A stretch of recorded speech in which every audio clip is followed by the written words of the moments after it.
So I would like to call this meeting to order at 3 o'clock on Monday, December 5th. And Maria, can you do a roll call, please? Thank you. Chair Jane. Here. Oh. Member Shahal. Present. And Member Park. Just Kevin here. Okay.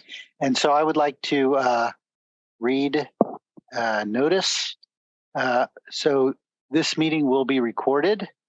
The Zoom application will notify you that this meeting is being recorded. Please continue on the Zoom application to stay in the meeting. Use the raise your hand feature in Zoom when you would like to speak on an item and lower when finished speaking. Press *9 to raise your hand if you're calling in by phone only. Identify yourself by name before speaking on an item. Unmute when called to speak and mute when done speaking. If there is background noise coming from a participant, they will be muted by the host. Press *6 if you are participating by phone to unmute. Okay, I guess we can get started then. Vice Mayor, do you need introduction of staff or not? Sure, let's Okay. we can introduce. So since staff. we are meeting after a long time, I'm Rajiv Batra. I'm the city manager. We have Nadine Nader. She's assistant city manager, also chief operating officer. Maria Lee is your official staff to this committee. Okay. She works in the mayor and council offices. Assistant to the city manager is the title. Then we have assistant city clerk, Nora Pimentel is also there. We don't see her. And Gaurav Garg, the director of information technology. That's the staff present for you today. Okay, very good. So the first item on our agenda is the consent calendar. We have only one item on this agenda. That's 1A, approval of the June 7th, 2021 Governance and Ethics Committee meeting minutes. I actually would like to pull these. So I guess we can pull them, and then they will be discussed before or after public presentations. I think you can do it. Steve, I'm sorry. I see the city attorney also joining in. Steve. Yes.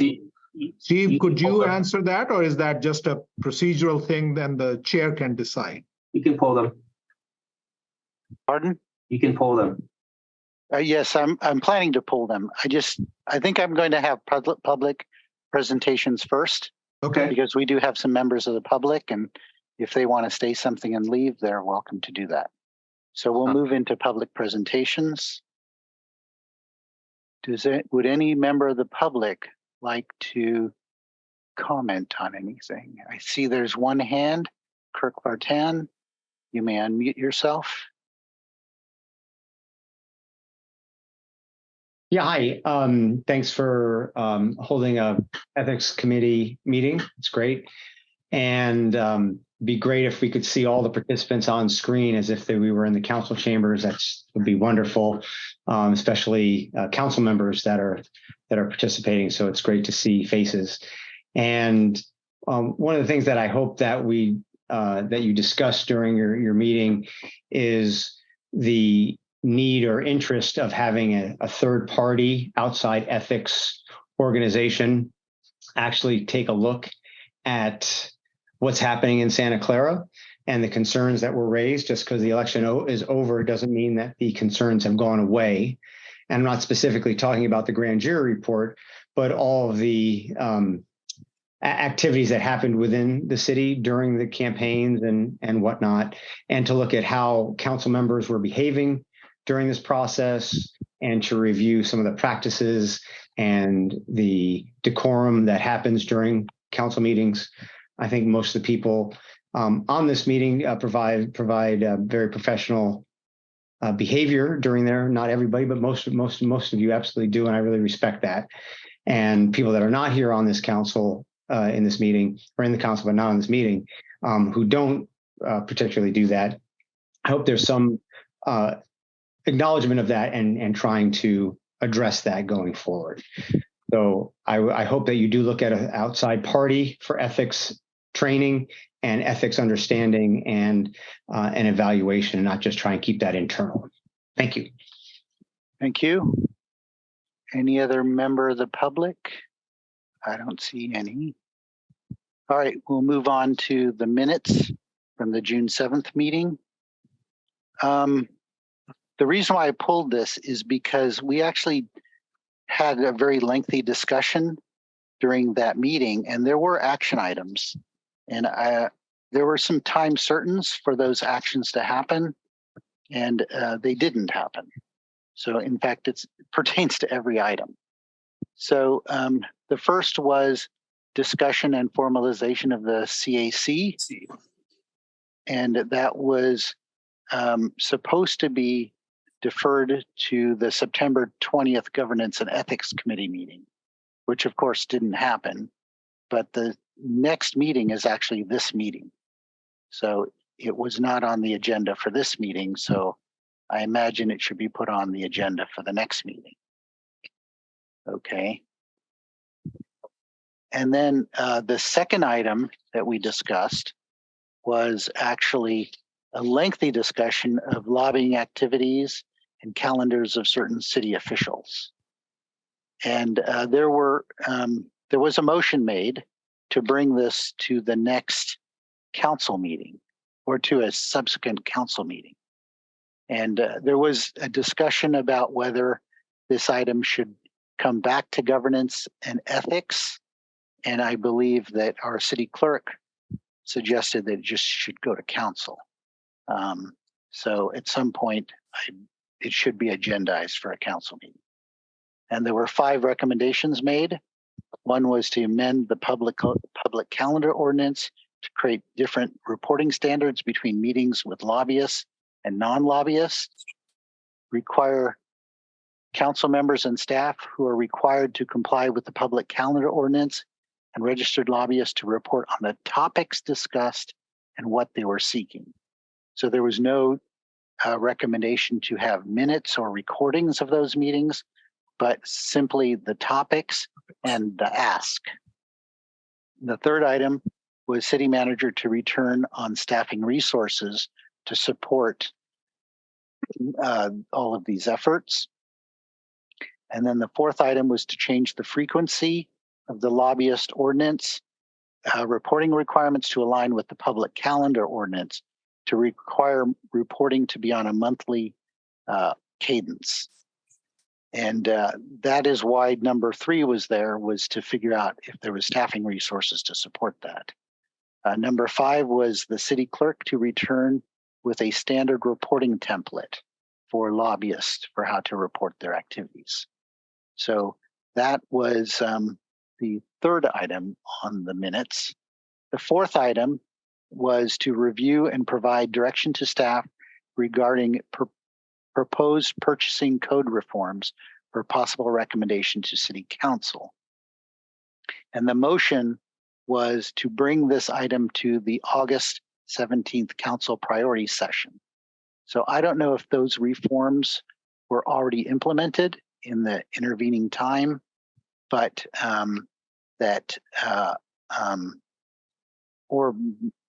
or that they need to be brought to our February priority setting meeting.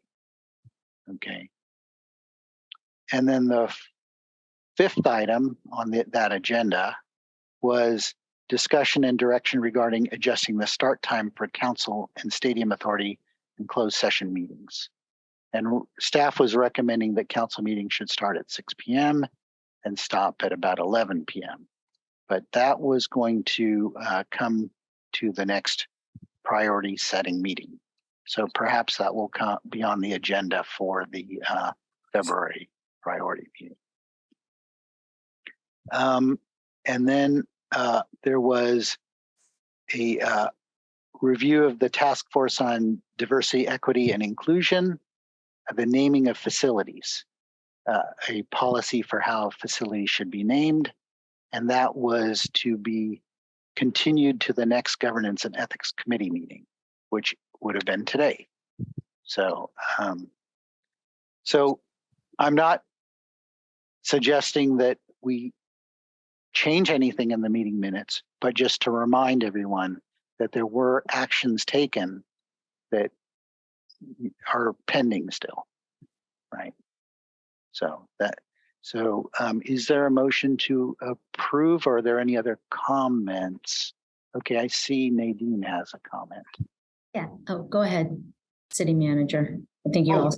Thank you. I didn't see your hand. Go But ahead. Quickly, I was going to suggest, Vice Mayor, I looked at, reconvening this meeting as sort of a starting point, having not been involved with previous actions or recommendations. So my desire was to just put everything in front of you today. And the intent was the work plan that you would discuss, that all these items that you recommended previously, if they have been implemented, like you alluded to on one item, that we can provide an update to you at the next meeting. And then everything else can be put into this work plan. And then the committee can decide what needs to be brought back at what frequency or whenever it is. So that was my very generic, thought for your consideration. That's why we did not list anything in particular on the agenda for today. Today is just to see how we move forward. Right, but our next meeting of this committee will be after our goal setting meeting. It's scheduled for March, but the goal setting meeting is in February. So that's why there was some confusion in my mind. Okay. Yeah. Okay, Nadine. Sure. So I was just taking notes, and I looked through the minutes as well and noticed some of the items that were referred. The CAC, I would like the opportunity, just if I can go through them quickly. That was referred to the city attorney's office. And so I'll work with Sue to see when we can bring that back. That was on their work plan, and they had some transition. So I think they needed more time. The lobbying activities, I know Nora has done a little research and talked to the city clerk as well, so we can bring back information on that. So we did do a little bit on that, but we can report on it in March, because I think we'll probably need a report or something on that. The procurement reforms, we actually did implement, and the council approved those, and I can't remember the exact dates. That's when Mark Giovanetti came to this committee and did the initial, but those did come back through the council. Okay. Let's see. The start times, we've kind of adjusted. The start time for our council meetings are later, usually 6 or 7. We just have so many items on closed session, as you know, that sometimes we have to start earlier. And then DEI, I think we do have something in the queue that we can probably bring in March. And Maria can remind me if that's accurate or not, but we'll have that on the work plan as well for next year. Okay. Correct. There is a draft memo regarding the Task Force on Diversity and Equity that we can bring forth for March. Thank you. I just wanted to go through those, Chair. Okay.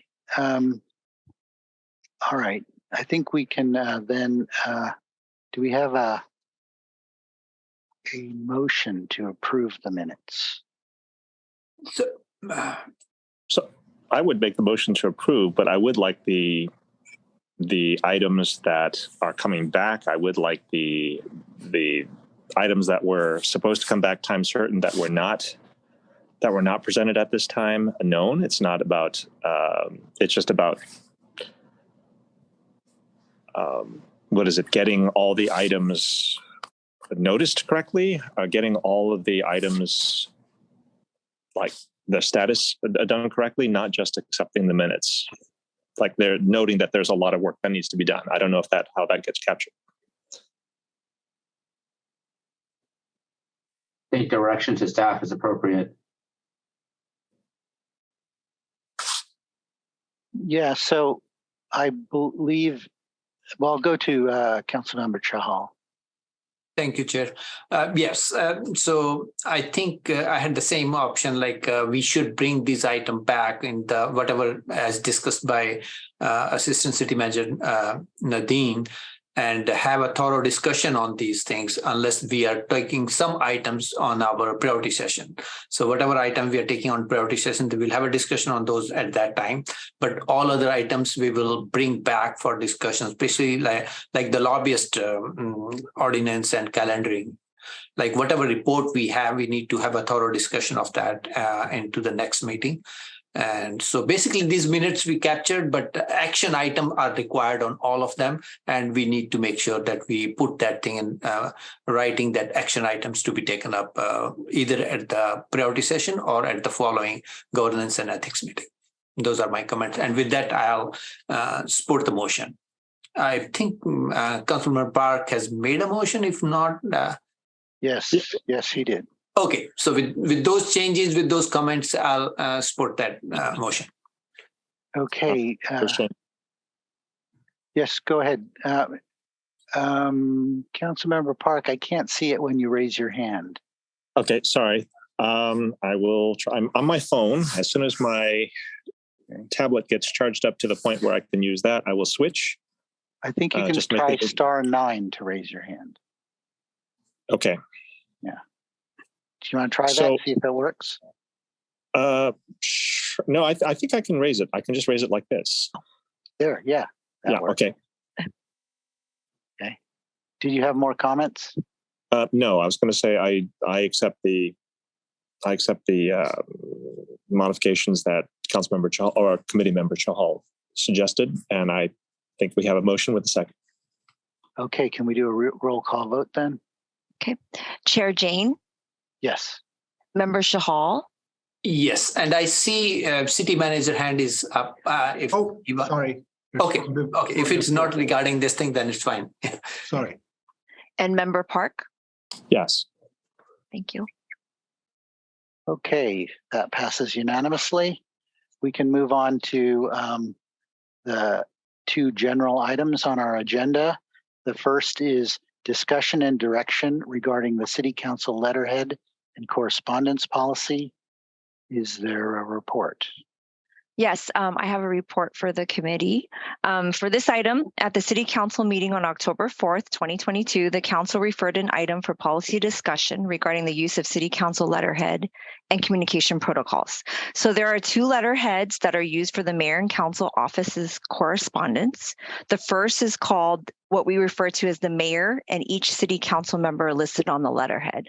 I can share my screen if that's necessary to show that. Real quick. Probably a good idea Okay. to do that.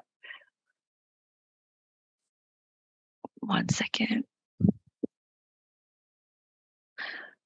Okay, can everyone see that?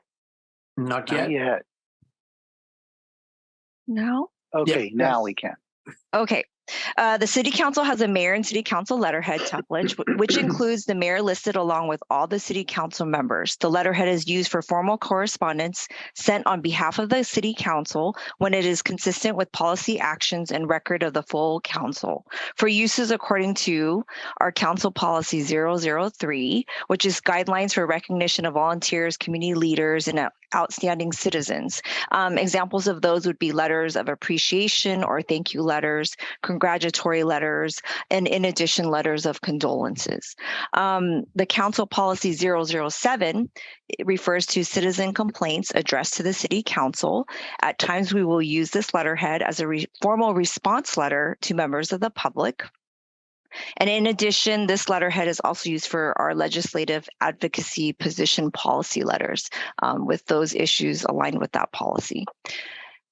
And the second letter we have, letterhead, would be referred to as the Mayor and Council offices listed only. And if you could see my screen, this template exists and it only lists the Mayor and Council offices on the header. This letterhead is not used often at this time. Most recently, we use this letterhead for appreciation letters for donations that are given to the city through our programs such as Help Your Neighbor. And those are letters that are signed by the mayor and the city manager. So I'll stop sharing.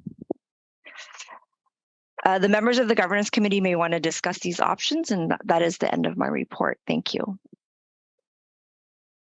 Okay. Are there Any council members that have, yes, Councilmember Chahal. Thank you, Chair. I can start with that. I know we had a pretty detailed discussion during the council meeting on October 4th, if that is correct, right? And I would suggest we can still continue with the letterhead, but whenever it is being used, all the council members should be in the loop. That is one of the priority. If some council member's name is there, they have to be in the loop what the discussion is, what the letter is going for.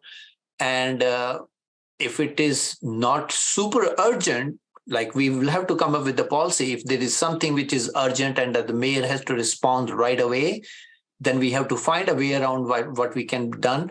But otherwise, a draft of that particular letter which the mayor is sending on behalf of mayor and council has to be shared with the council members, each council members, digitally.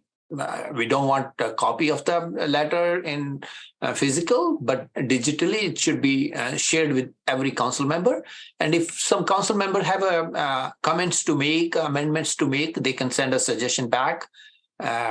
And that's my point on that. And the second letterhead, which is used only for mayor and council, just without names, I would suggest if there is a letterhead for mayor or the council members. Let's say a council member want to send an appreciation letter to within their own district. Let's say there's a upcoming Christmas tree and housing competition, right? House competition. If somebody in my district won, if I want to send, hey, congratulations, and this is this, then individual council members should be able to do that, and individual letterhead should be created for that matter. Those are my comments to start the discussion, and I'll ask my colleagues to dwell more on it. Then I can come back on it. Thank you. Okay, yes, Councilmember Park. Yeah, I hear Committee Member Chahal's suggestions, and I like that. I think that if any letterhead goes out from the city, I think that city manager's staff, sorry, my computer keeps doing stuff, mention a couple of uses that I don't think should require review, such as condolences or appreciation for donations, for example. But we do have some uses, and I think this is how the item came to this committee, that look more like it was a request. It was, almost appears like lobbying on behalf of the city.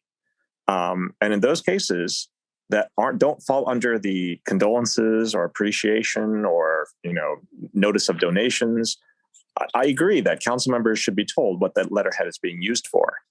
Another suggested remedy at the time by the mayor was, we'll just make another letterhead with only the mayor's name on it. And I think that tries to go around the problem. The problem is not just who's on the letterhead, but it's also what the letterhead is being used for, right? I do agree that there should be district-specific letterheads for district council members. I mean, the problem that we have with districts is we did the bare minimum changes in the charter to account for districts. But the fact that district members cannot even recognize people in their own districts doesn't make a lot of sense to me. I have gotten a number of letters from people outside the city who've for lots of reasons. I mean, some of them were congratulations. Some of them were there was somebody from the Czech Republic who just said hello from the Czech Republic. I'm a student, and these are times where I'd like to be able to respond to that without having to respond from the entire city's perspective, which in fact I'm not even allowed to do. But I do think that there should be district-specific letterheads for district council members. And again, I'm okay with having review. But I think there should be letterheads and there should be review, right? At the same time, if anything goes out, even if it is a city city stance. But if it's going out for a purpose other than appreciation, condolence, etc., I think that should have some review by the rest of the council. Right. Okay. I don't think that simply having a mayor letterhead and saying business as usual just with a new letterhead, I don't think that that's sufficient. Okay, so we were actually in our packet was included the policy and procedures manual. It's PNP 052, and I'm going to read from that. So, as you know, every year the council has its legislative priorities, and we approve those, and then we have our lobbyists go and advocate for those. Normally, they're consistent with the League of Cities, but we do add some other special things in there sometimes. So some things are just covered by that policy that we've approved. And so I'm just going to read from this policy manual.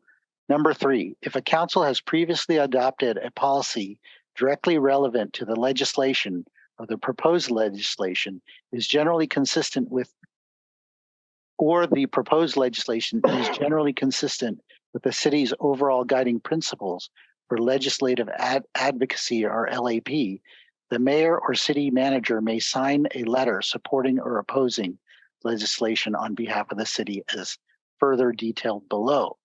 But number 4 clarifies that, and it says, if a council policy relative to the legislation does not exist, or the issue is politically controversial, or there is significant local interest in the issue, the proposed legislation, including a recommendation to support, remain neutral, or not support, the legislation is brought to the council for consideration. So if it is controversial, or there's not a clear policy on it, it has to come to the council, which I don't believe happened. Okay, and then the sixth item on this, in order to keep the council informed of all city communications on legislation, copies of the letter or summary of actions will be distributed to the city council as information items in the council meeting agendas. And I don't believe that happened either, that we did not receive a copy of it. So we have these policies. Clearly, they are not always followed, but often, I'm asked to support a bill at the state legislature, and they ask me, are you endorsing this as you personally or on behalf of the council? And I always sign me personally. So I believe that we are allowed to support measures or things on a higher level, county, state, federal, but you have to do it as yourself alone. And I don't believe that happened in this case because the letterhead included all the names. So we do have the policy. It just seems like it's not generally followed. So, or not always followed. So any other comments from the council? Okay, we do have a member of the public, Kirk Vartan.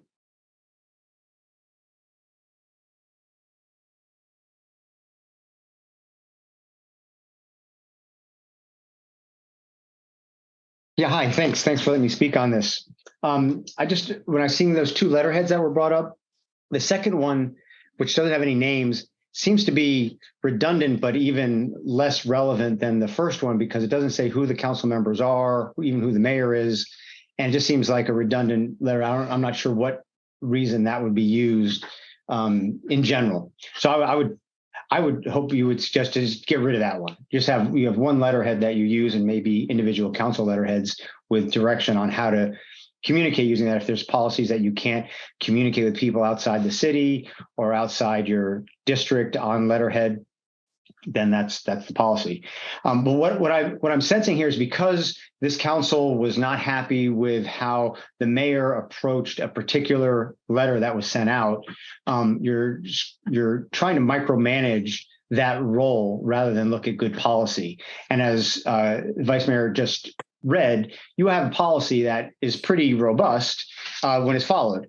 I don't think it's up to the mayor to follow that like directly. I think that's city staff when it gets reviewed, because my understanding is in this particular account that this council is concerned about, the related letter to the governor, that was reviewed by the city attorney and city manager. So that was reviewed internally by the city, by the appropriate senior management in the city. And that seems to be appropriate. And if that then needs to get distributed into the packet, goes to the city clerk and it goes into the packet, that seems to also make sense. And this was a direct support from something that the city council was unanimously supportive of. So this to me seems like, in this specific example, seemed like an extension of what the council already asked for, which was a project that wants to move forward. In general, though, I agree. I think it's great to have people engaged. What you don't want to do, though, is delay action because people aren't responsive or they didn't get to their email. If there's no expectation that someone respond within 24 to 48 hours, you can have an ongoing and never-ending response from council members. So I hope you take that into account and not just think about this specific example of how it can be done and how you can be included into the discussion or included in the minutes or as information. So I do think you do have the policy identified. Whether it was followed is a different issue. And it's just a matter of just being clear about that. But I hope you don't get into the micromanaging every move the mayor does on behalf of the city, because the mayor is elected by the entire city to do the city's business, as long as it's in conjunction with the direction of the council. Thank you.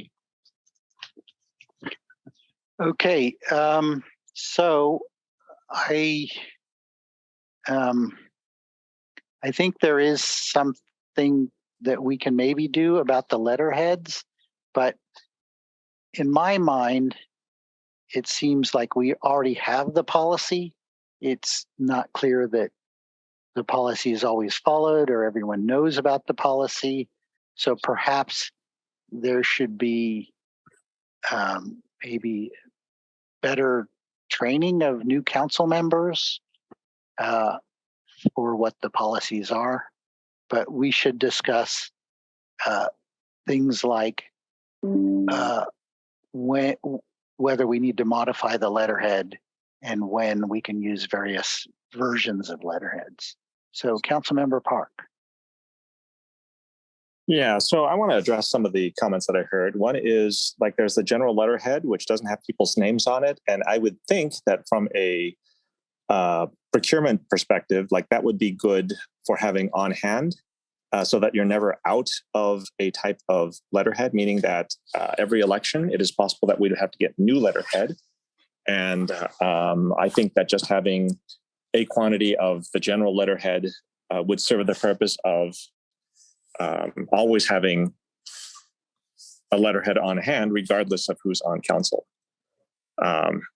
As somebody who, I'm in support of keeping some of the general letterhead. I don't think that removing it, I would love comments from the staff as to why it's there, but that would be my thinking about why a letterhead like that would exist. As someone who does manage compliance with my company, to hear that we have a policy that's pretty robust when it is followed, that's like, oh my goodness, that's exactly why we have compliance, which is, as the committee chair stated, we have a policy, but we don't seem to enforce it. And I would suggest that the training would be needed for both council members and for staff. I think that for people to say, well, it's because the mayor, we shouldn't micromanage the mayor. 100%, that's what the policy says. I mean, if we're not going to follow a policy that we have in place, then we really need to rethink it and do something else. And the reason it looks like it's against the mayor, because according to the charter and according to a lot of the policy here, the mayor is the number one person that can send out messages like this. Right. And I think that whether you support the mayor or not as the, speaker, seems, it's just that doesn't seem to be the big problem. The big problem is we have a policy, it's not being followed. And that leads us to a lack of transparency, both to the public and to the council members that are listed on the letters. And that's what we need to do. We need to make sure, we need to have some kind of compliance that ensures that the policies that are in place are being followed.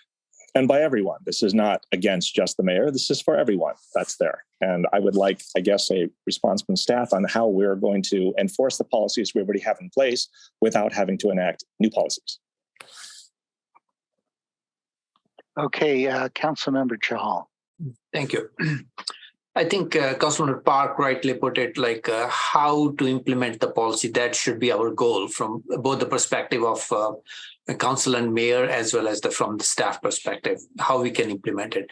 And one more second point I would like to raise, which Councilmember Chair Jain mentioned about his supporting or opposing some policy matter on his personal behalf. So I think we should have a policy on that too. Like, if can a council member or a mayor support or oppose a policy matter decision on a public forum in writing, if they have to do it, how they can do it? Are they permitted to do it? And if they are doing it, it should very clearly mention that it is only the mayor or a particular council member only position. It's not on behalf of the mayor and the council. So I would like that policy to be refined a little bit, like how we can include individual council member and a mayor's position. If we have to represent something like that, I would like to add that to a policy for further discussion and refining this policy, basically. Okay, Councilmember Park, back to you. Yeah, and I think that's key, which is the policy that we have in place works, but I think some of the earlier discussion was on how do we give individual council members the ability to respond to district-specific things. I mean, I'll give you a for instance. During Veterans Day, we were invited to lots of different events, and a handful of council members showed up. And even from other cities, council members showed up and they gave greetings to the audience as themselves, not speaking for the cities that they came and represented. And I feel like there needs to be some policy on how we can do these kinds of things, how we can send out, how we can greet people who are not part of our city, how we can greet people in our own districts. What we can do, what we can acknowledge is something. If a neighbor or a business in my district does something that is big or very nice, internally, there should be ways that I can acknowledge that without necessarily having to go to the entire city. And I think that rather than simply say, "Oh, you can do everything you want," I would really like this to be a robust policy so that we're not simply giving out notifications to every single person in the district. I think there should be some guidelines, there should be things that are followed, but more importantly, we need the leeway to be able to do this. And I think that that's something that should come back as a policy discussion. Okay, well, I'm going to have to probably defer to the city attorney because what was agendized was just letterhead and correspondence policy. So we can discuss it generally and understand that your direction, or that the council may ask us, the committee may ask us to come back with more specific agenda item for action and referral. Okay. City Manager Vatra. Thank you, Chair. Yeah, no, I just wanted a clarification also on what Councilmember Park had suggested. I agree there could be other issues like how to access district residents, et cetera, but I just wanted to make sure we were focused on the letterhead for this item. while there may be other needs and other issues about different forums, which we can discuss, whether it's part of your work plan to bring back something in a draft form or whatever. But this one, I just wanted to clarify what the connection was between the letterheads and, reaching out to the constituents. As I understand the discussion, we're talking about what's been agendized as letterhead and correspondence policy. And we don't really have a letterhead and correspondence policy. We have a range of policies that could fall under those two policies. Policy 03, policy 09, policy 37, business recognition program, policy 34 about city emblems, policy 52, which was already discussed at the committee. So as I understand that council's agenda item and the scope of the discussion, we're looking at whatever that correspondence and letterhead policy may encompass. Could encompass, I guess, district-based correspondence or district-based correspondence using city letterhead, and kind of various, variations of that discussion or that type of idea. And I think we're still in good shape at this point. Okay, we'll go to Councilmember Chahal. Thank you, Chair. So I agree. I think refining of letterhead policy is one thing, and we discussed in detail. And let's find out if we need to make changes on that. And I would like this committee. I'm not sure whether this committee or it comes to the council, because I remember I forgot the policy number on that, which is regarding issuing of proclamations. Issuing recommendations, honoring some people of the community. I think with the districts in place, we need to make changes on that. So I would like that policy also to be brought forward, whether to the governance or whether to the city council in future as a discussion, so that we can incorporate the city district council members into that perspective. And I would like to point out that under that condition, I did request some of the honoring some people, and the mayor clearly mentioned that we cannot include any council member on those recommendations for those particular, and I agreed to that. So mayor issued those, not including any district council member, but we need to revise that going forward. Okay, Councilmember Park. Yes, I hear city manager's admonition, and I also agree. I think that this does fall under discussion of the correspondence policy. I do agree with Committee Member Chahal's what Committee Member Chahal said. I think that there does need to be a larger discussion of correspondence and letterheads and recognition and all the policies that revolve around that now that there are districts. Because, and I said this back in 2018, the fact that we have districts, changing the charter for the bare minimum of recognizing or changing how the vote is done in the city is not enough to support districts. And I actually presented this to a committee. So, okay, Councilmember Chahal, I think what you're referring to is the Policy and Procedure Manual number 3, Article 3, which is guidelines for recognition of volunteers, community leaders, and outstanding citizens. I think it's more than that, Chair. Sorry to interrupt you. I think there's a different policy under commendations and other. That's different. If I may, Chair Jane, it's actually Council Policy 20, and that refers to proclamations, commendations, and certificates of recognition. Yes. Okay. Yeah, correct. And at this time, the policy does align that the signature only is the mayor's. Right. However, council members may request a commendation or proclamation or certificate for individuals in the community, but then we have to get it approved by the mayor per this policy. Yeah, that's the one I'm talking about. Yeah, thank you for pointing out that, Maria.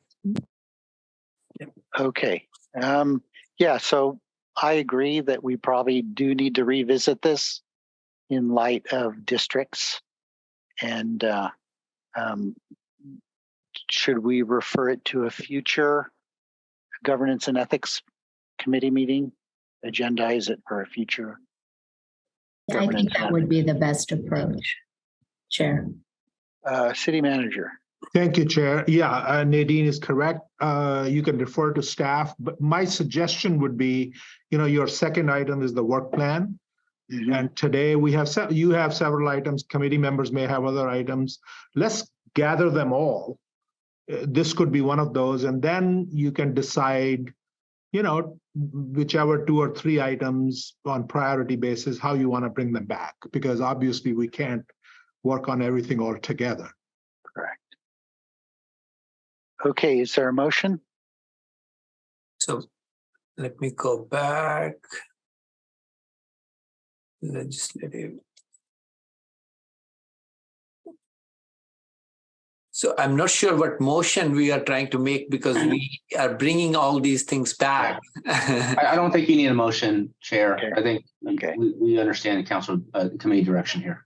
Okay. But Okay. I would like to include what Maria mentioned, the policy 020 or any related policy which fall into this parameter should comprehensively brought back to the governance committee. I think that's clear on the record. Perfect. Thank you. Okay, Councilmember Park. Yes, but maybe there's no new motion, but I personally would like a report on how the policies that are in place are being followed. I would like a, retroactive, a kind of a postmortem report on all communications that were sent out. And I would like to be, proactively notified about new communications by anyone that fall under the policy guidelines. That said, I'd also like something that directs staff to look at or to come up with some policy suggestions on the things that were brought up, including how do council members in districts correspond, and what policies, what rules, what guidelines should be put in place for those kinds of correspondences. Like, I don't think that would be captured in a note and file. Okay. Yes, I believe that item 6 on policy 52 says that all city communications on legislation, copies of the letter or summary of actions will be distributed to the city council.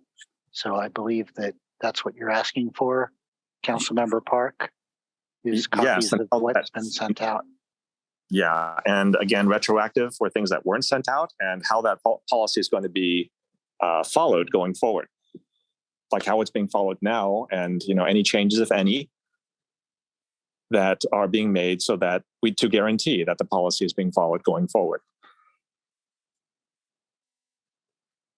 Okay, I don't think we need a motion for that.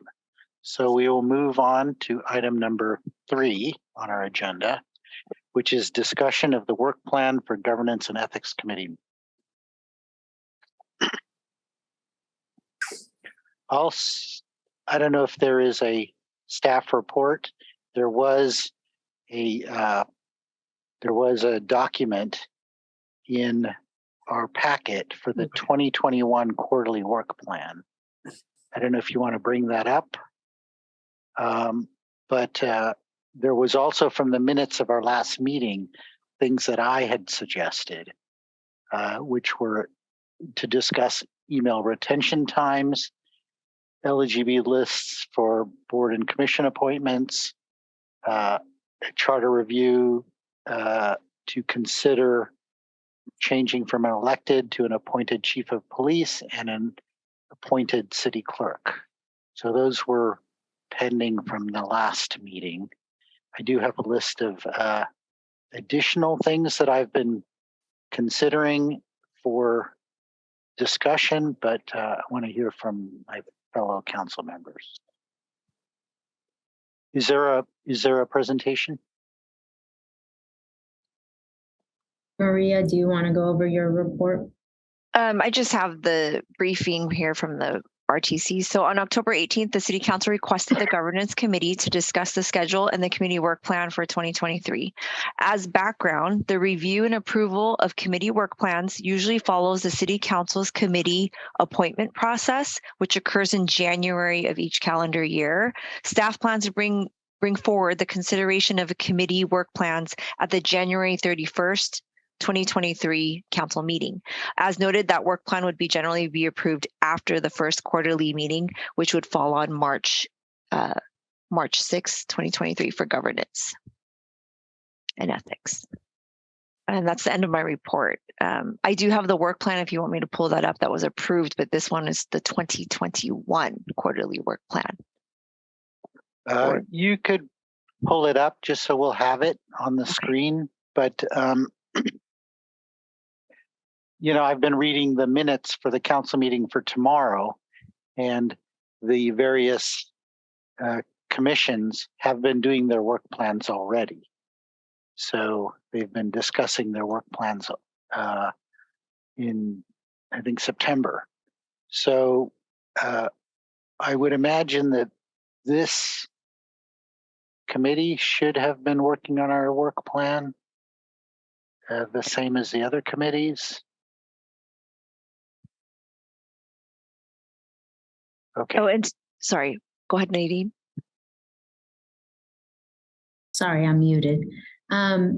So the appointments for the committees will come forward in January. So if we assume that it's going to be the same committee members, which we don't know until January, you know, we could work on the work plan now, but I think it makes sense to wait. But we could take ideas and at least have something to start with. And formulate a draft work plan for the March 6th governance committee. Okay. I'm certainly interested in starting early, put some ideas on the table. Do any of my fellow council members have things that they would like to put on the work plan? Yes, Councilmember Chahal. Yes, I would suggest the same thing, whether the committee changes or if there are changes in the committee, that's okay. But at least we come up with some work plan as a standard work plan, especially the items which are known to the committee right now, they should be agendized or put in writing for discussion going forward. Anything specific I don't have other than what we discussed today and other than what Chair Jane mentioned, a few of those items. Yeah, on top of my head, I don't have anything. But if I have anything, I will be more than happy to send to Maria for discussion and putting it onto the future work plan. Thank you. Councilmember Park. Yes, I agree with Committee Member Chahal there. I mean, while the makeup of the committee may change, it's not likely that the council would change. And I think that the issues that we'd bring up here would be council issues, regardless of who's on the actual committee. There are a number of things that I think are pretty small. They won't necessarily take work items. They won't necessarily require a lot of study. I think in some cases they can be brought directly to council. I guess I want some advice on what different types of things, what options we have. Okay.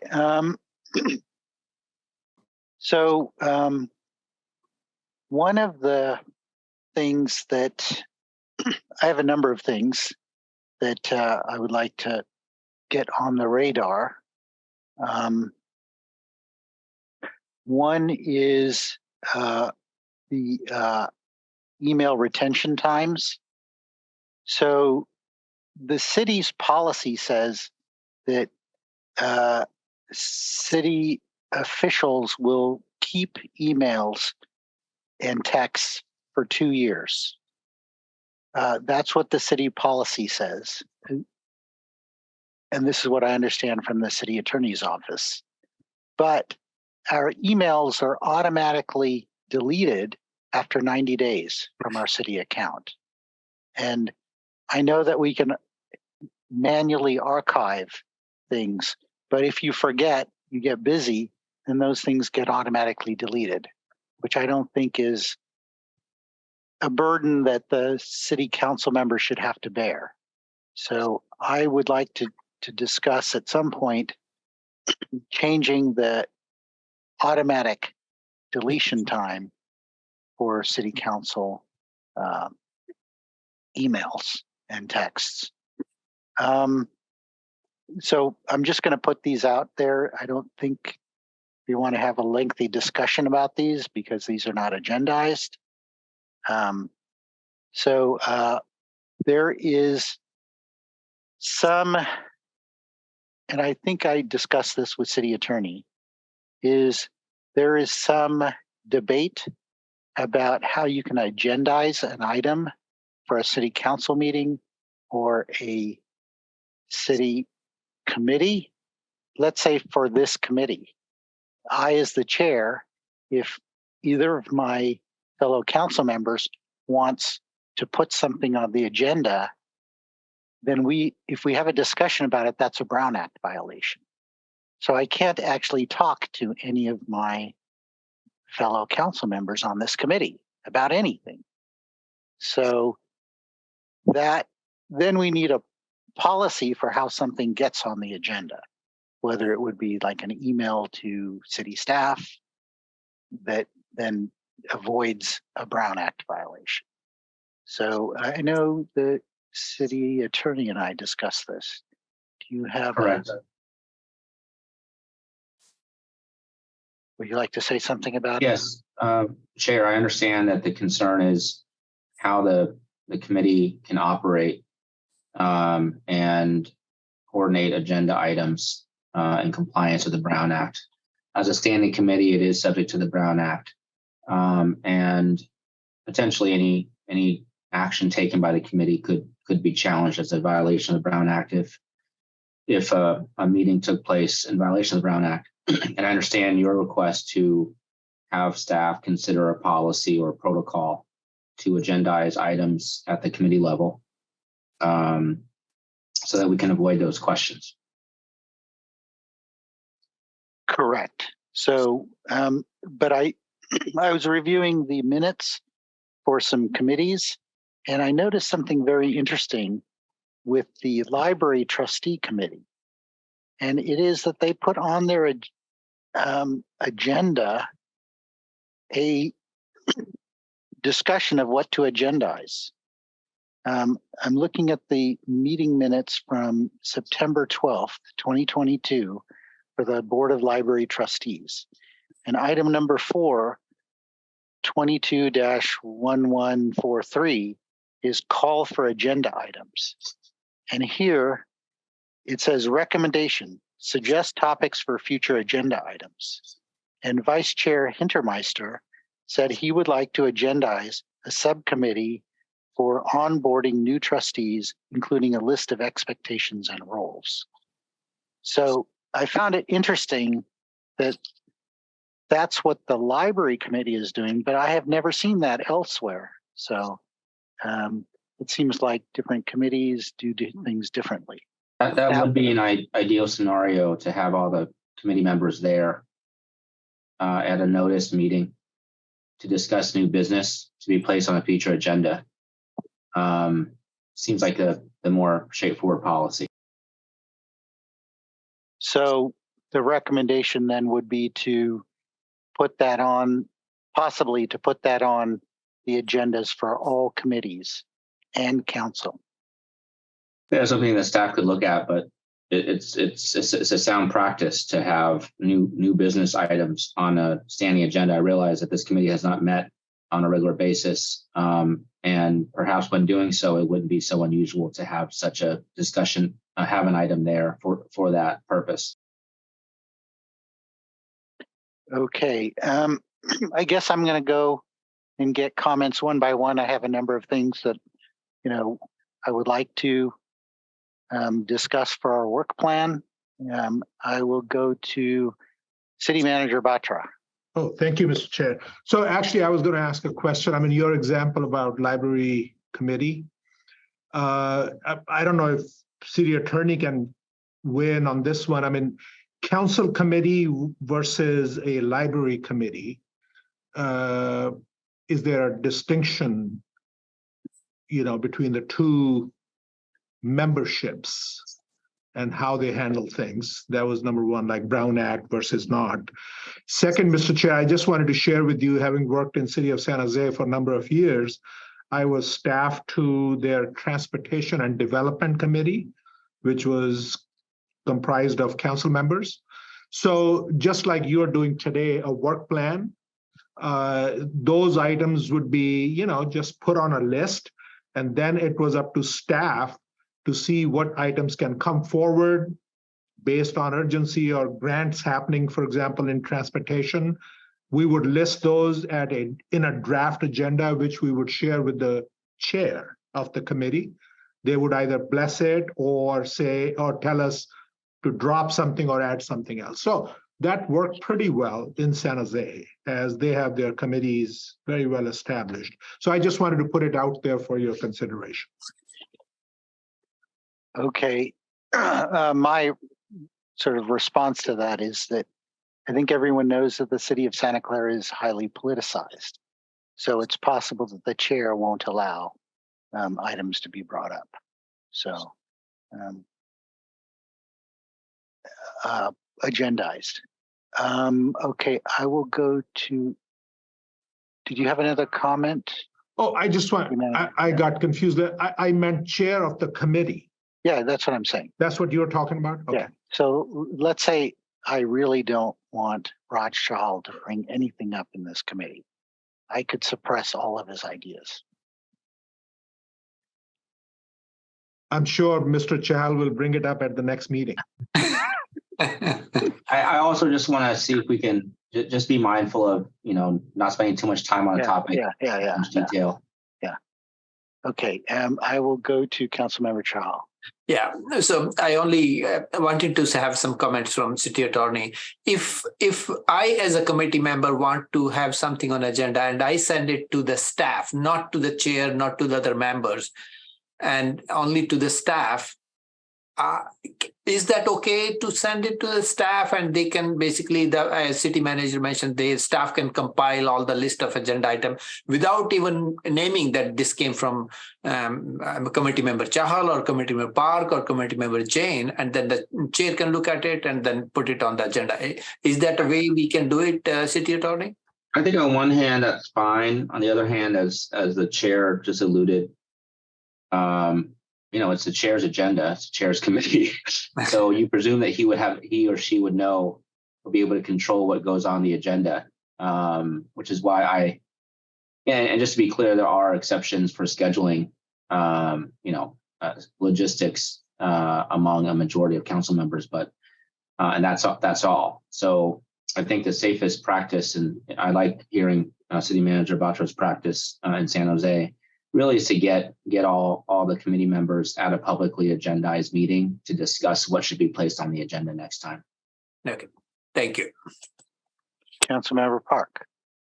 Yeah, so actually what you just brought up is, hits pretty close to me. First of all, I don't think that the chair can ignore a committee member that has raised their hand, but I think that this does happen. I do think that we need a parliamentarian or somebody that can run the meetings if the chair is not following process themselves. I have acted as parliamentarian for organizations as well. I know that you can ask for a point of order, you can call for the question, and at those points, discussion should stop, and until the point of order is addressed, or until we go to voting, unless there's something that would prevent that. And I've raised my hand many times and not been called. And I have often tried to attribute that to technical problems, but it's really difficult to do that in all cases. And I think that, we need to talk about how we manage meetings where the chair is the problem. I've heard in interviews, I've heard in, I've heard in talks, I've heard in discussions, well, the chair has responsibility for that. If there's a problem, the chair should take care of it. But if the problem is the chair, we don't have a process for that. when we talk about how do we agendize items, how do we talk about items, I know that we cannot talk about the items themselves, like the merits of the items or how we're thinking or how we'd like to vote, but we can certainly accept the items for discussion later. Like, I don't think there's anything that prevents us from hearing from another council member what the items they'd like to put on, especially if you are a committee chair, for example, and another committee member would like to tell you things that they'd like to put on. I don't think there's a problem with putting them on. You cannot have a discussion about the merits of the item, and you can't, talk about how you'd like to vote. But you can certainly accept the items. I don't think there's a problem there. I think when you talk about, can I send it to staff or the council members? Is that okay? That's exactly what the O30 is. But I think there's a lot of things that we've been submitting as O30s, that council has been submitting as O30s in the past because we weren't having governance and ethics committee meetings. And I think that, when the process breaks down for whatever reason, in some cases it's because the chair is not behaving properly. In some cases it's because, well, let's just assume we don't have the funds to support a meeting, an appropriate meeting, that there should be fail-safes. We should have policies that we can degrade to, and it doesn't seem like we have those in place. Another item I'd like to bring up that's related to this is we don't have a parliamentarian role in city council meetings. I do know in planning commission, the city attorney's staff often does play this role. I've seen Xander caution commissioners saying, well, you shouldn't do this, you can't do this. I've heard people, including the chair of the planning commission, ask city attorney staff, is this possible? What can we do? Ask for advice. And my comment from the very beginning is, we can't expect people who don't know what the rules are to enforce the rules. And because it is attorney staff's job to understand what the rules are, I would like to put an item on that where we discuss, formally placing the role of parliamentarian on the city attorney staff member present at the meetings. So I don't know if that's something that we can put on for future discussion.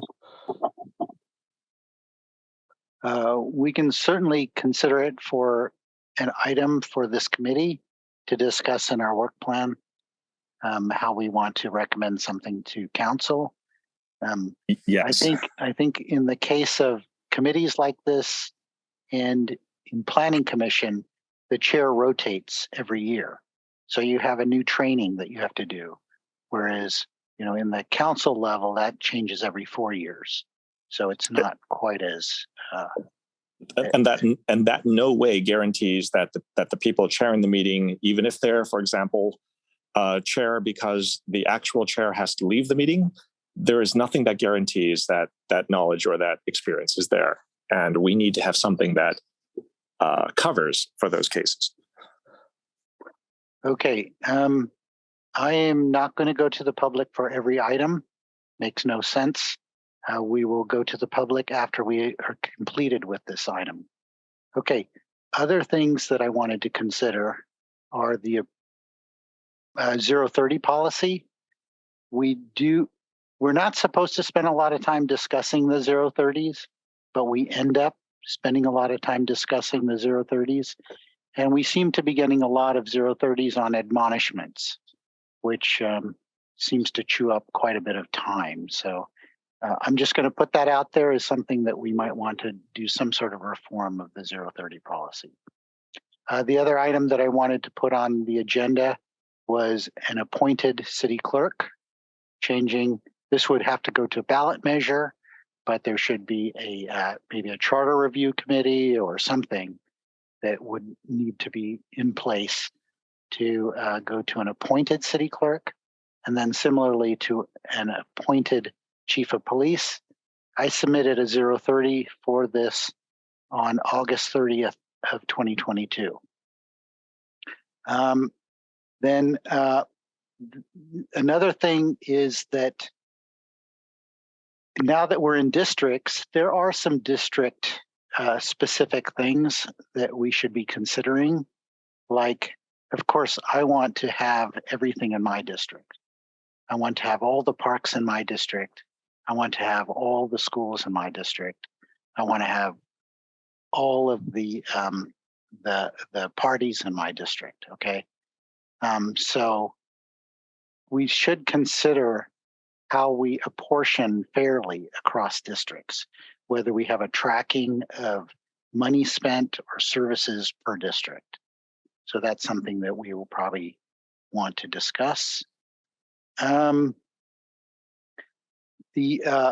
other thing is that I was actually looking at the minutes from the various commissions, and they are extremely inconsistent. And some time ago, the city adopted action minutes for the city council. And I can actually read to you from the August 30th, 2020 meeting, when we were talking about the Prune Ridge Avenue Complete Streets. It's what the minutes say is council comments and questions followed. That's after the presentation. And then they just listed the public speakers and nothing about what the public speakers said. The city of Sunnyvale does not do action minutes. And I find that the minutes are useful for refreshing my memory about what we discussed at an earlier council meeting. When I looked at the planning commission meeting minutes, those are very detailed. For the October 26th meeting, they had very detailed of what all the commissioners said. And in contrast with that, the BPAC, they don't list anything. They don't even list the votes. They just list the video times, the times in the video when an item was discussed. So I think what I would like to see is some sort of consistency across commissions and committees for how we do the minutes.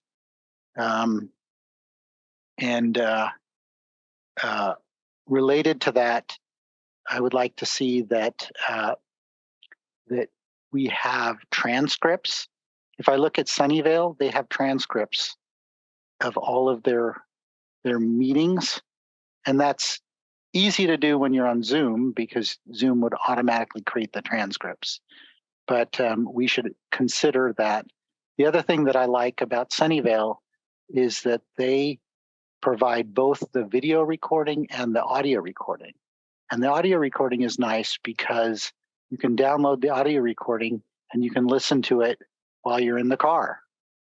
So I like that feature and they use Legistar. So I don't know how they are able to do that. The last thing, I think on my list here, was that it's not clear to me how we decide which commissions need a council member present, because Planning Commission and Parks don't have a council member present, but BPAC and NERC have council members present. So I don't think, and in fact, NERC has 3 council members. So I don't exactly understand how that was all determined in the past. And yes, Nadine, do you have a comment on that? I do. I have a comment on that one. Some are boards and commissions, like the Parks Commission. Those have appointed members from the council, and then BPAC and this committee. These are, BPAC's a little unique, and you went through the process of looking at the rules around BPAC recently. But these committees are actually what we call council committees. So that's a differentiation between those bodies. And then NERC isn't even in our charter, right? No. So, but that has. And neither are these committees. Yeah. Yeah. So I just wanted to have some sort of consistency across how we determine when we have council members and when we don't. And Chair, just really quickly, if you'd like, Nora can comment on some of the minute discussion, or we can bring it back later. But she is on the line, and she has she did do some benchmarking. So if you'd like her to comment on that, she can. So we can also bring it Yes, city attorney would that be appropriate? I think she could probably send something later on. I don't know if it's necessary right now, but it wouldn't be too inappropriate given how far we've gone to the discussion. Okay. Then I would like to I hear would from try to keep it brief. Yes, I would like to hear from Nora. Thank you, Chair Jane. I just wanted to note that for the record that I did send out a listserv request to all the city clerks. I've received 62 responses that they do action minutes, and Sunnyvale is one of those as well, because I've got it listed here on my log. And just wanted to remind the council why the reason that the city went with the action minutes, because of the streaming. There's that availability now. And the purpose of the minutes is to record the final decision of the legislative body, which is the council. So the minutes will document the record of the action that was taken and not the opinion or personal comments of the council. And as far, I'd be happy to come back with something a little bit more robust for your consideration. Yeah, I certainly am eager to reduce the burden on staff because staff is overworked. But I do notice that I like the transcripts because I can just search for an item through the transcripts, even though the Zoom voice recognition is atrocious. It's just unbelievably bad, but it is useful. And I can find the time in the video that something was heard through that process. But I do like what BPAC does in that they list the time in the video that each item is heard so that it makes it easier for council members and members of the public to just go to that item. I'm sorry, I wanted to note for the record that there has been in the past some training for all the staff liaisons who facilitate these board and commission meetings, and they should all be mirroring the same way that we're capturing the minutes for council. Unfortunately, I guess with turnover, and perhaps I need to do a better job with making sure that everyone's still on the same page so that we do cover consistency with the minutes on all the boards, commissions, and committees. Okay. Let's see, I had a couple others here.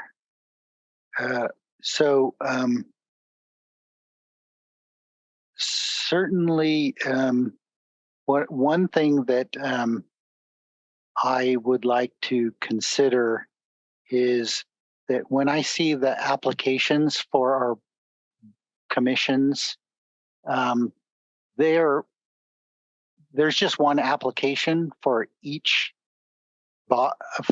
for all of them. Like there's not a separate application for planning versus a separate application for parks. And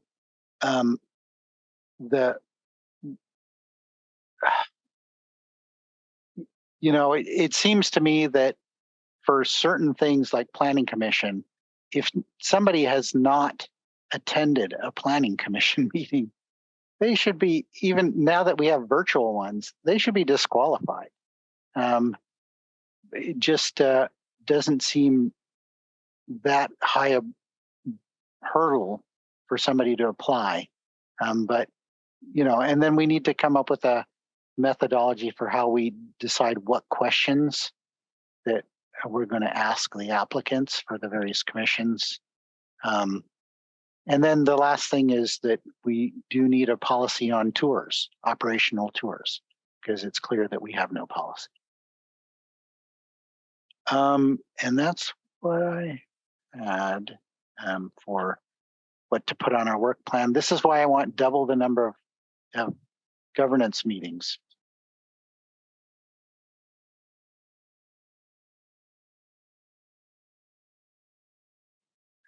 Okay, yes, Nadine.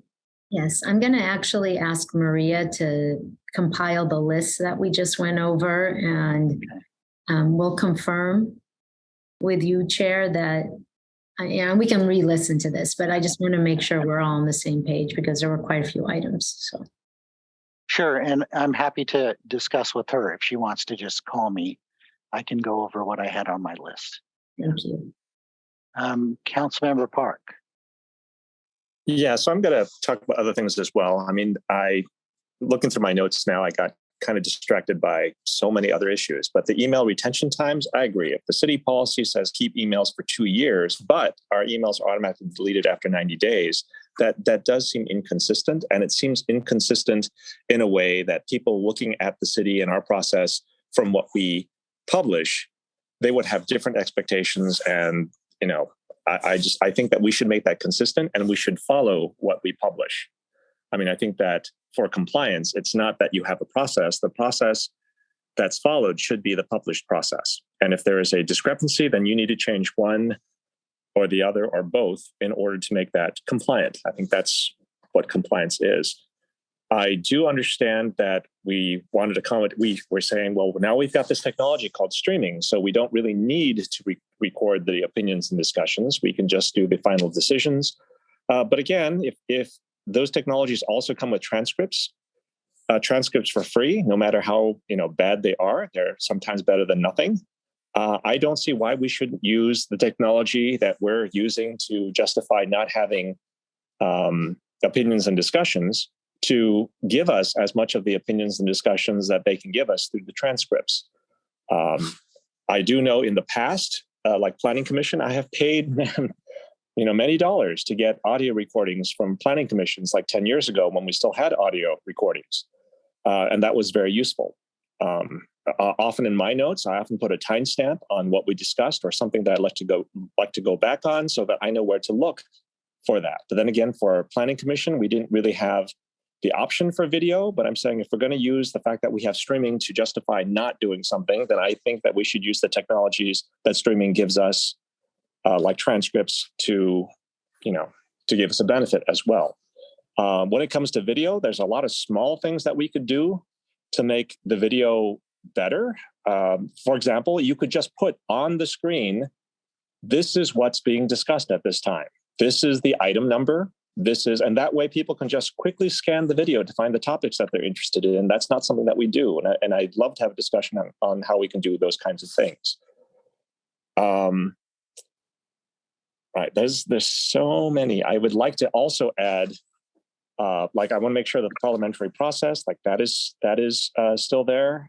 District powers, we talked about that as well. I think that when we talk about districts, there are things that council members could or should do to be consistent with even one another. For example, something that was brought up is we have eNotify, and eNotify is a general system for people to sign up for notifications. I don't see why we can't have an eNotify for every district. And I think one of the comments was, well, we can't vet the people from that district. And it's for notification. It's not trying to say that the people signing up for a District 1 notification live in District 1. I may live in District 4 and be interested in what's going on in District 1. And therefore, I would like to sign up for a District 1 newsletter. But I don't see a reason why we couldn't use something like eNotify to allow people to sign up consistently for a newsletter for their district. And this would continue to be in place even after a council member left office. Like the email list would belong to the city, could be updated for the district. They don't have to sign up again for whatever, proprietary method the current council member uses to track email addresses. That said, it would also be nice if there was some consistency on how the meetings were held. Meaning, we have Zoom. We've pretty much standardized on Zoom for city meetings for the public. And I think that if that's the case, then it would be really nice if council members were also given, maybe simple Zoom accounts so that they could use the same technology that's being used by the city for public meetings to do residential meetings. I think that, there should be a stipend, and the stipend should be, you get a Zoom account plus some money to spend per quarter, which would standardize the ability of council members to address audiences, maybe buy their own letterheads or maybe do other things. But there are expenses that districts have above and beyond the city. And I think that we should have a discussion on those. The other discussion item is on when it talks about governance and ethics. I've had a number of residents, not just in my district, but I did also talk to people from other districts who brought up the concern of, well, the police, the POA got very political, as did the fire association. And their concern was, well, if I vote for somebody that they're not supporting, or if that person gets elected, will my services drop? And I thought that's actually kind of ridiculous. I don't think that, I think that the police and fire are committed to providing the same level of service, regardless of, what your personal views are. But the fact that that even comes up as an issue and as a fear, and if it was only one person, I would say, okay, maybe it's that one person, but it came up with 3 people. And I think that if that's the case, we should also, we can't stop PACs, we can't stop groups from doing this, but I think that we should have some policy that we can put in place so that the residents, the receivers of the public safety service can be assured that there is not going to be a change in service depending on how they do this. And I think to do that, maybe we need to look at not just the ethics and the governance within city council, but also on some of the organizations that affect city council, including the PACs that have decided not to be neutral in city races.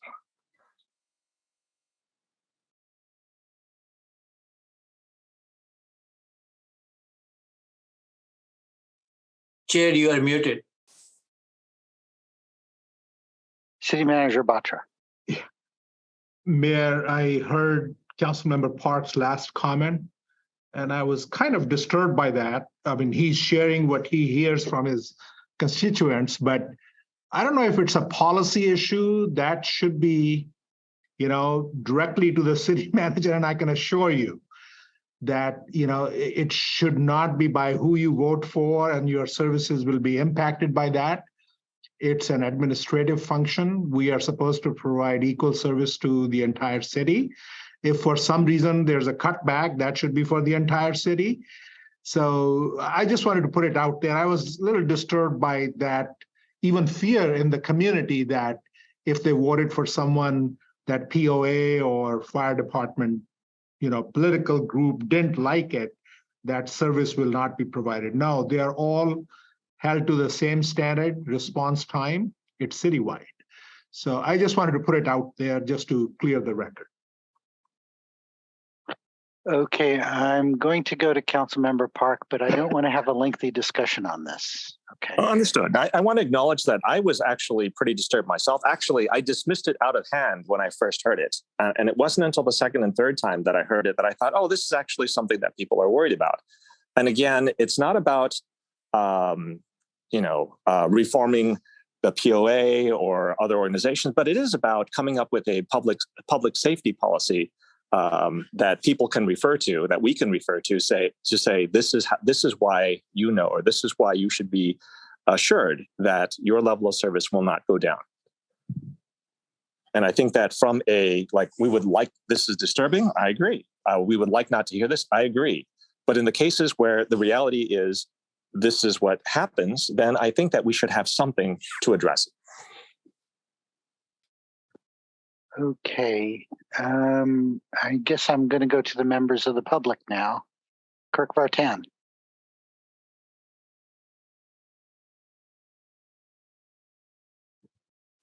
Yeah, thanks, Vice Chair.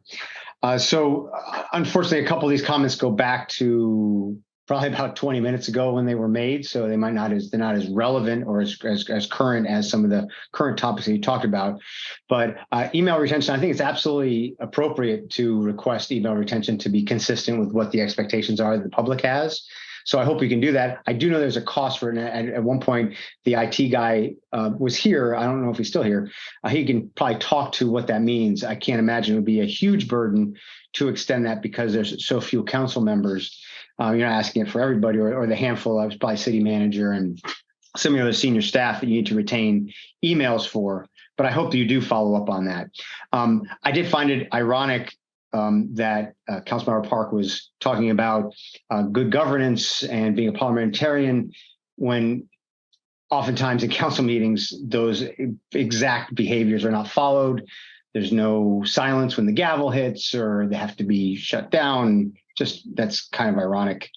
A couple of comments, though, I thought that you touched on really good. What I didn't hear you talking about an external ethics organization looking at how Santa Clara operates. I think it'd be money well spent to look at how an external group that is not this council looks at itself from an ethical perspective and a governing perspective.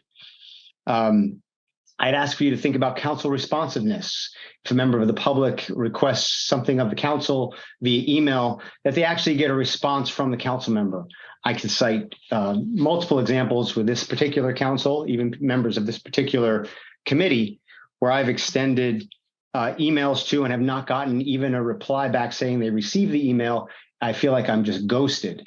And it was specifically on comments made during a council meeting, asking clarification on that and asking for some feedback when invited to, reach out to them and they provide those details. So it'd be great if there was some kind of governance policy that if a council member is contacted by a member of the public, there's at least some acknowledgement that they're acknowledged that, yes, we received this and I'll try and get back to you in the next couple of weeks or something like that, if there's something to respond to. Otherwise, the only resort is to do a PRA. And that's not a great, especially when I hear how many PRAs are generated, that should be a last resort from getting information. I think this governance committee should talk about having council members on camera and that being a policy, a governing policy, as if they were in chambers at the dais. It's only fair that the public see the individuals that they're talking to. I'm not saying staff needs to be there, but I think from a council, the staff is not elected, but the council members are, and they should represent their attitudes and positions in public on camera and not behind closed doors and just audio, unless there's a compelling reason for that, of course. And then lastly, just from maybe similar to the dark money ordinance that Santa Clara was first to create, which was, I don't know if you remember, but that was created by the leadership, the former council leadership, to combat illegal or deceptive ads. Maybe this governance and council can look at tightening them even more and maybe having multiple awareness in ads that, this message is paid for by XYZ at the beginning and at the end, and not just visual, but audible as well, because sometimes on radio, you don't see it, or if it's a YouTube, it displays it, but doesn't share it verbally. So anything to make things more transparent so that if people are saying things, that is clear where it's coming from and that it's not fact. Thanks very much. Thank you. Wanda Buck.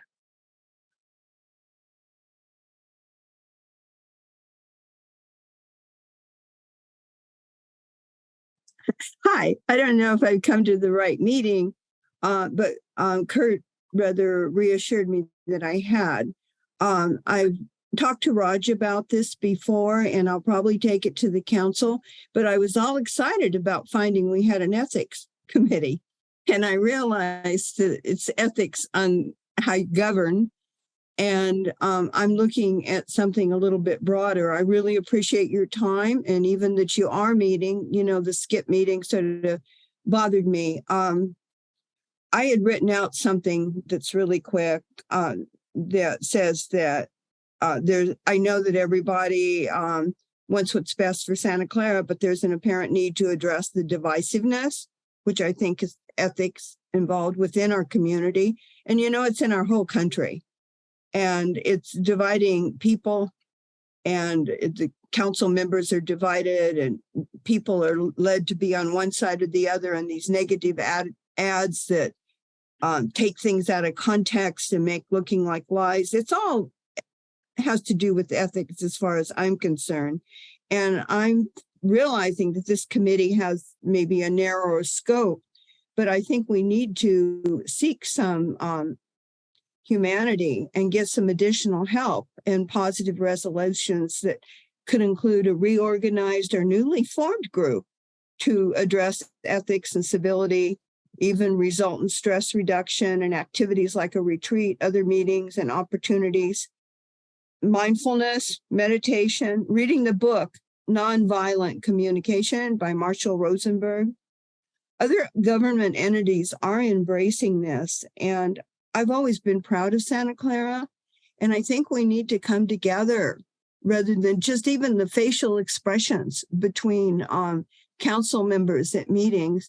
And I understand, I too think, oh, that's terrible, if you're on one side or the other. But this is an embarrassment, and the citizens are unhappy. Okay, it's stressful. And then going through COVID, and I'm sure you guys don't like it either, and gals. Okay, so I'm offering some ideas. I'm going to probably put this at the city council too. But part of ethics needs to look at beyond just how we run the meetings. I am a former senior commissioner. Okay, I'm an ombudsman. I'm a trained mediator. I think we can do better, myself included. So thank you for your work. Let's see if we can up it a little. Okay. Thank you. You're welcome. Okay. I don't have anything else. I think, city manager. Yes, Mr. Chair, thank you. Yeah, I just wanted to put our arms around this particular item. Yeah, I mean, we heard from you, from other committee members and public. There are several items that, we need to work on in the future, but we need to get started somehow. So I needed, your input into, we can't prioritize today all the items that were listed, but as a suggestion, I mean, I never want to put the burden on the committee. I always want to put a recommendation out there for your consideration. So I was thinking, because you had the previous meetings and like you read up front in the minutes, items which were discussed previously, we can start with those that staff could bring back, 1, 2, or 3 items from that list, and also give you a status update for the next one. And in the meantime, you all, when the minutes are provided to you from this meeting, you can review all these items that were discussed today for future, so that we can have a robust discussion on, how to bring items forward. You can pick and choose, okay, these are the next 1, 2, or 3 items that staff should work on, because obviously everything is important, but cannot be worked on all together. So just a thought out there. Okay, Councilmember Park. Yeah, I do agree. I think that there's a lot of items out there. I don't even know what staff has written down. I don't know if there's a process for, prioritization. I do agree with the chair's call for maybe we should have, especially during this time where we're trying to catch up and there's a lot of issues in front of us, we should have additional meetings even before the upcoming March meeting. Again, I think that would also work to get a meeting in with priorities, with some discussion, with some feedback from staff going into the priority setting, the goal setting meetings, even for council. I think that would be a good thing. I did want to address some things in the from the audience as well, which is kind of funny. It's kind of ironic that I'm the only person actually in council chambers right now. But my video is off because it's on my phone, because my tablet is, and I stated this at the beginning, is not charged, and it hasn't charged through this time. And I was having problems with connection. I am on the city network, but the city network is not the best either. I don't know if people can support me on this, but city network has not been the best. But I would like to note, I would like to know what items are up for discussion. I would like to see if we can get additional meetings in to prioritize, talk about things, especially before the council setting meeting. And I would like to, I'd like to have these discussions brought forward. Right. And another thing I'd like to bring up for discussion is last year at the one meeting that I missed, that I said that I was not going to be at, council passed a policy that we wouldn't have robust discussion. We would have one round of questions, staff would answer, then we would have an additional round of questions. And I would really like to discuss that policy, because that policy literally goes against democracy. Is not efficient. Democracy is about giving people more voice and robust discussion in the meetings. Oftentimes, I have a lot of questions that are predicated on the answer to another question that's there. And the way that this system is set up, I would have to bifurcate. I would have to know all the possible responses to the question that I have before I can ask my other question, or I have to ask a series of questions, which could go on forever, second guessing what the answers could possibly be. And this is not a robust discussion at this point. I think that being admonished and not allowed to listen to an answer before coming, it actually extends the discussion, because now there has to be another round. So I would like that also to be up for discussion. Thank you. Okay. I had a similar thought, was that how do we determine what goes to the priority and goal setting meeting? Which of these items would go there, given that we're not going to have another meeting before that meeting? Is there any thoughts from the city manager about what goes to the priority setting meeting from this and other committees and other, people?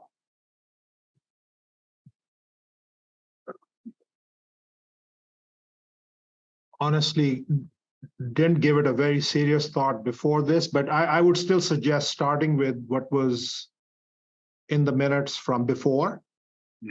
And you also emphasized that. And I don't know, maybe the city attorney can suggest something. We could provide you a list without the minutes. I don't know, Steve, if it's possible or not, to the committee members. And then maybe committee can just suggest, and we'll see what rises to the top through that process. And then we can start working on one or two items. It'll be an iterative process. It'll be a learning process. How many items could be handled every meeting or not? So I think ideally we would have to reconvene if you want to have a discussion about what should go, or you all can delegate that to the chair to decide. Okay, I will go to Nadine. Thank you. Yeah, I'd like the opportunity to cross-reference some of these items with maybe items we've already had discussed at council, as well as priority setting. And then maybe we work with you, Chair, for example, the appointed city clerk and police chief. I know we brought that forward. I believe Cynthia provided some kind of timeline about how that could get played out next year. And so items like that, I think we've already discussed. And maybe we place it on the priority setting session. That's an example. I don't have the full list in my mind right now. I know Maria was taking a lot of notes. Also the meeting management, I'll call it meeting management item that Councilmember Park mentioned. We talked about that at the priority setting session last time. Maybe we revisit that at the priority setting session. So those are two items off the top of my head, but I need to look at the list further just to see if there's any cross-reference or overlap. Okay, I'll go to Councilmember Chahal. Thank you. I like the idea from City Attorney Steve No. If possible, we can have a meeting exclusively on this topic, like what should go on the priority session, if staff is available and if the time permits that. But if that is not possible, I would, if we want, I can make a motion that the chair in consultation with staff, can discuss and bring the item which he thinks is should be on priority to the priority session. Basically, let me know what's appropriate, and if we need a motion, I will be happy to make that motion. Give authority to the chair to bring the items, prioritize the items, and bring them to the priority session. Okay, council member. I'll go to the city manager. No, I can wait. Okay, Mr. Chair. Yeah. Councilmember Park. Actually, if city manager has something, I'd like to hear what city manager has to say before I continue. No, I got a little confused myself now. We're talking about two priorities. One is the council priority session. That's one. The other thing is just prioritizing the list that you talked about to bring back to this committee. So just a little clarification would be helpful. But I like the way Councilmember Chahal put it, that he's kind of deferring to you as the chair to work with staff, and then we can sift through the items, and you can say these items can go to the council session, and the other ones, these one or two, could be brought back to this committee. That's a good option in my judgment. Yeah, I think the one of the things was to have that meeting before our goal setting meeting, because this body is not going to meet before the goal setting. So if we wanted to put things on the goal setting meeting, then we'd have to have another meeting of this group. But we do also have to prioritize what's on our work plan. So there are two things that we need to work on. Councilmember Park. Yes, thank you. So I agree. I think that I agreed with Committee Member Chahal. I think that the suggestion was meeting specifically for prioritization of governance and ethics committee issues for the purpose of being able to bring them forward to the goal setting, to the council goal setting meetings. If I'm wrong there, but please let me know, but that's what I would like. I would like, again, specifically for the prioritization of governance and ethics committee issues so that we can bring them forward to council goal setting meeting. I also would not suggest limiting the priority discussion to previous minutes. In the last year, it seems that there were several topics that have higher priority than some of the issues from a year ago. And I think that a lot of the issues in this meeting are also very important, especially as they deal with process, as they deal with process and decorum. So I think that rather than limit, I would like staff to look at all the issues that are brought up, and even if they don't have time to write up a report about every single one of them, at least summarize the issues as they were presented in this meeting, so that for prioritization at hopefully another governance and ethics committee meeting prior to the goal setting meetings in February. Thank you. Okay. It's interesting that this meeting was agendized as a special meeting. And I don't understand why it was agendized as a special call-in notice of special meeting governance and ethics committee agenda. So because it was irregularly scheduled. It's been on our agenda. That could be an oversight, Chair, on staff's part. Oh, if I may, Yep. Chair Jane. So normally for Governance and Ethics Committee, you usually approve your meeting dates for the year at a previous meeting. But since you did not meet since June of 2021, you did not approve your 2022 meetings in December.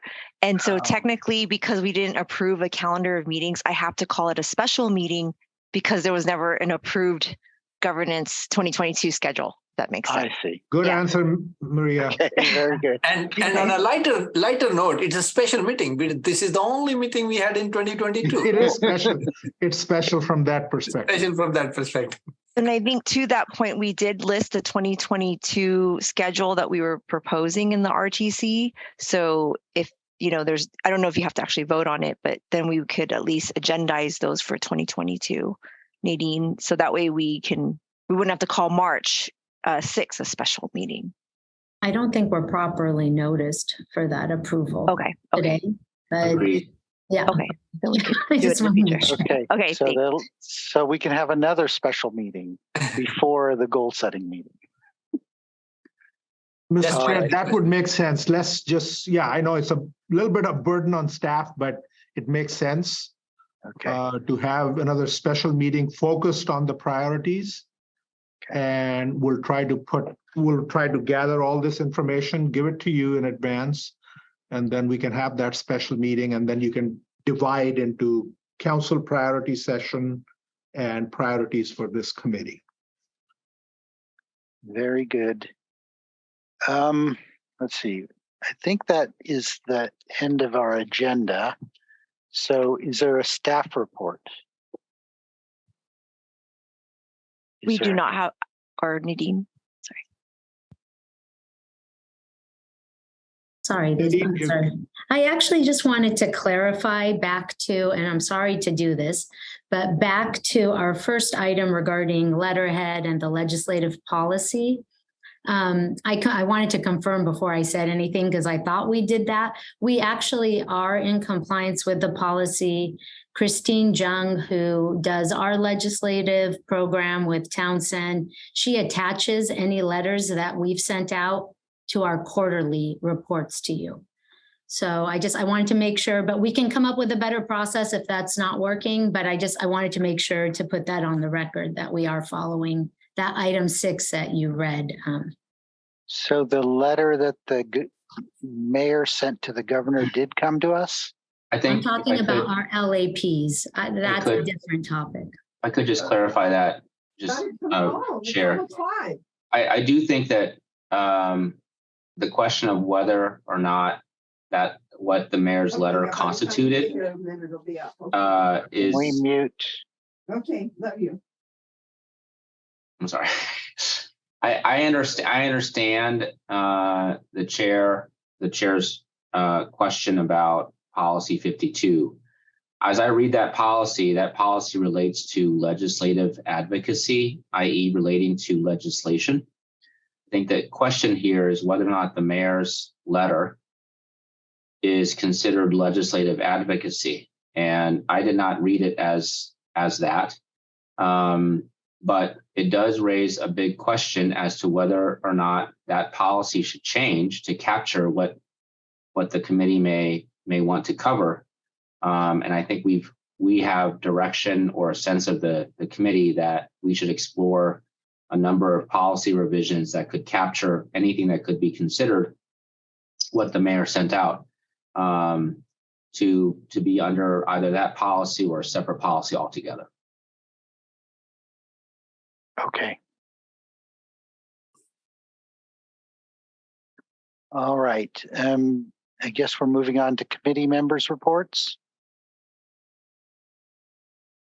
Nothing to report. Okay. Then we have our adjournment. Okay. Councilmember Park. Yeah, so on the topic of committee member reports, like I know that we have like reports during council meetings, reports from council members, committee reports, et cetera.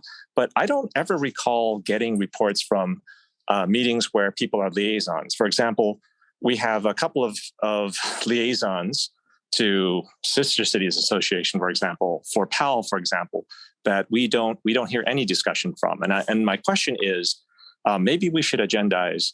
I know we're late for this discussion, but you just stirred this memory about like what kinds of discussions are happening in each of the, maybe we should have a required report for committee meetings, et cetera, because when residential issues come up and there are meetings that are done with, that organization, the organization that the residents are bringing up, it kind of catches us flat-footed when we don't hear any reports from either the liaisons or from the committee members that go to those committees. So, I mean, that's another thing that I think would be nice to have.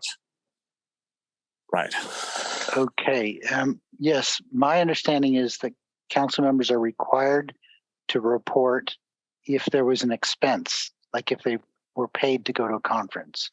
But other than that, they're not required to report. Maybe that is to shorten the meetings. I'm not sure. Okay, well, we can put that on our list, I guess. Is there a motion to adjourn? I can make the motion to adjourn. I'll second that. Okay, and then Maria, you will record the time? or Yes, let should me I do a roll call vote for the motion, Okay. I believe. Okay. Chair Jane, Yes. Member Park, Yes. and Member Shahal. Yes.